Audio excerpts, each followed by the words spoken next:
Қайырлы күн баршаңызға. Сіздермен Назерке каналыма қош келдіңіздер. Бүгін сіздерге қысты күнге арналған қуырмайтын, қайнатпайтын өте дәмді салаттың рецептісімен бөлісемін. Құрамына қияр, капуста, тәтті бұрыш қосылады. Міндетті түрде жасап көріңіздер. Сіздерге ұнайды деген ойдамын. Егер видеоны соңына дейін қарасаңыз, төмендегі подписаться батырмасын басып, каналдың дамуына үлес қосып қойыңыздар. Ең алдымен бізге осындай қияр қажет болады. Қиярды міндетті түрде салқын мұздай суға салып 3 сағатқа қалдырыңыз. Содан соң жақсылап тұрып жуып тазаланған қиярдың 2 басын алып тастаймыз да орташа көлемде домалақ етіп турап аламыз. Міне осы видеодағыдай домалақ етіп турап алсаңыздар жеткілікті. Ендігі кезекте бізде орташа көлемде капуста қажет болады. Яғни орам жапырақ.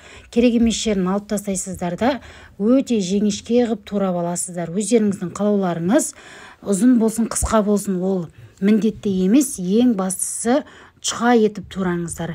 Тәтті бұрыштың осындай 2 түрін пайдалансаңыздар әдемі түс береді. Мен осындай қызыл және екінші түсін пайдаландым. Орташа көлемде майда етіп турайсыздар. Ұзынша қылып, укроп пен кинзаны да майда етіп, барынша майда етіп турап алыңыздар. Жуаны да өте майда қылып турайсыздар. Осы қоспаның барлығын үлкен ыдысқа жинақтайтын боламыз.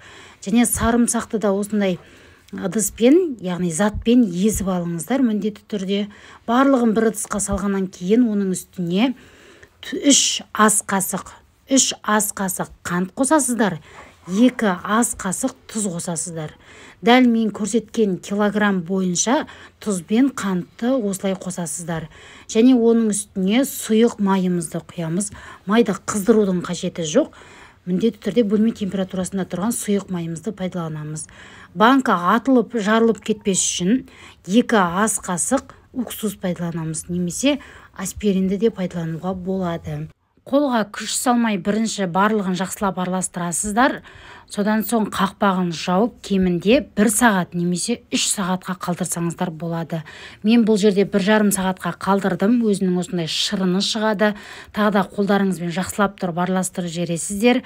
Міндетті түрде банканы және оның қақпағын булап алыңыздар. Осылай нығыздап банкіге орналастырып шығасыздар. Түбінде міндетті түрде осындай өзінің шырыны қалады. Теңдей бөліп банкаларымызға құямыз. Және кез келген қақпақпен жабуға болады. Ешқандай банка атылмайды, жарылмайды. Уайымдамаңыздар, жасап көрсеңіздер болады. Өте дәмді болып шығады. Осының өзінде иісі деген үйдің ішін алады. Осылай жақсылап тұрып, ауа кіріп кетпейтіндей қылып тұрып жабыңыздар. Егер ұнатқан болсаңыздар, аспиринді де қосуға болады қыздар.